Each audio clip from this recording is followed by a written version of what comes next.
কি বুঝলেন?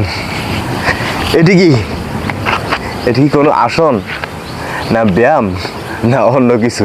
কি বুঝলেন আপনারা? ঘাবড়ানো কিছু নাই বন্ধুরা, এটি একটি আসন। এ নিয়ে আজকে কথা হবে। এই ব্যায়ামটা নিয়ে আজকের বিষয়।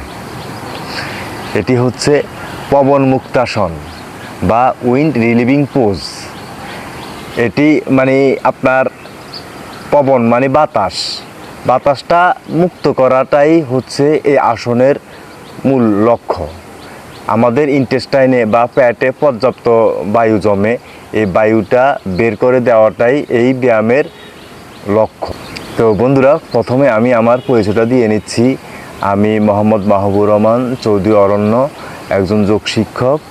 আপনাদের সাথে আছি দীর্ঘদিন যাবৎ। আর আপনারা দেখছেন আমার চ্যানেল মাহবুব ওয়ার্ল্ড 24। বন্ধুরা, কিভাবে আমরা এই আসনটি করব দেখে নেওয়া যাক। এর কি সতর্কতা আছে, কারা করতে পারবেন না, কি উপকারিতা আছে, সকল কিছু ভিডিওর শেষ প্রান্তে বিস্তারিত বলে দেব। প্রথমে আমরা সিট হয়ে শুয়ে পড়ব। এরপরে ডান পা ফোল্ড করব, শ্বাস নেব। শ্বাসের ব্যাপারটা কিন্তু লক্ষণীয়। শ্বাস নেব এবং শ্বাস ছাড়তে আমরা ফোল্ড করব এবং হাত দিয়ে টেনে ধরবো পেটের মধ্যে। 30 সেকেন্ড স্থায়ী থাকা লাগবে।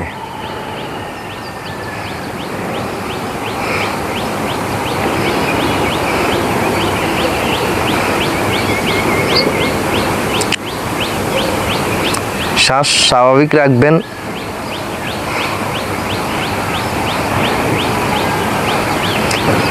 পারলে ঘাড় একটু উপরে উঠে এখানে স্পর্শ করার চেষ্টা করবেন। তবে যাদের সার্ভাইকাল স্পন্ডাইলাইটিস আছে, বিশেষ করে ঘাড়ের সমস্যা আছে, তারা উঁচু করবেন না ঘাড়। এবার ছেড়ে দিন। এবার বাম পা ফোল্ড করুন, শ্বাস নিন। এবার শ্বাস ছাড়তে পেট স্পর্শ করুন এবং চাপ দিয়ে ধরুন 30 সেকেন্ড। এবারও ঘাড় একটু উঠুন, স্পর্শ করুন হাঁটুতে। আবারও বলছি, সার্ভাইকাল স্পন্ডাইলাইটিস থাকলে ঘাড় উঁচু করবেন না। এবার ছেড়ে দিন। বন্ধুরা, এখন আমরা দুই পায়ে করব। শ্বাস নিন, পা উঁচু করুন, পা ফোল্ড করুন। শ্বাস ছাড়তে দুই হাত দিয়ে টেনে ধরে শক্ত করে করুন। 30 সেকেন্ড থাকুন। সার্ভাইকাল স্পন্ডাইলাইটিস থাকলে ঘাড় উঁচু করবেন না, আর সার্ভাইকাল স্পন্ডাইলাইটিস না থাকলে ঘাড় উঁচু করে সংযুক্ত করুন।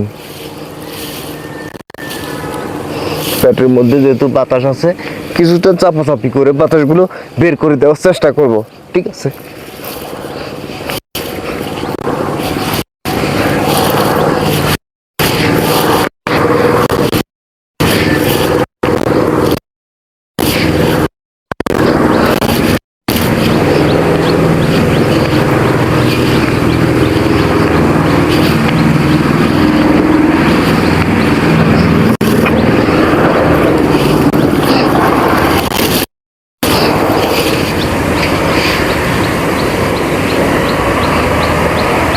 এরপর আমরা ছেড়ে দেব।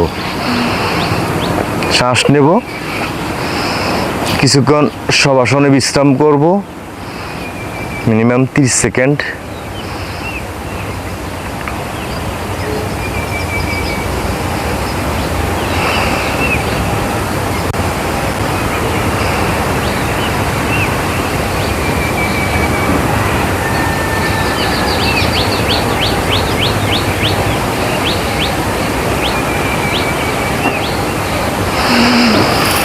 এবার উঠব।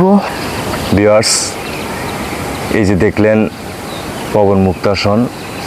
এখন জানবো আমরা এর কি উপকারিতা, কারা করতে পারবেন না এবং এর বৈজ্ঞানিক ব্যাখ্যা কী। ভিউয়ার্স, এই আসনে অজীর্ণ, পেট ফাঁপা ইত্যাদি সমস্যা থেকে দূরীভূত হয়। এই আসন করলে হজমের সমস্যা দূর হয়, পেটের পেশি, নাড়ি বুড়ির যথেষ্ট ব্যায়াম হয়, নাড়ি বুড়ি ম্যাসেজ হয়, মন মানসিকতা ভালো থাকে, মন শান্ত হয়, পেটের যাবতীয় সমস্যা দূরীভূত হয়। পেটে পর্যাপ্ত বায়ু জমে, ওই বায়ুগুলো দূরীভূত হয়, ফলে পেট ভালোভাবে কাজ করে। এখন বলবো আমরা কারা করতে পারবেন না।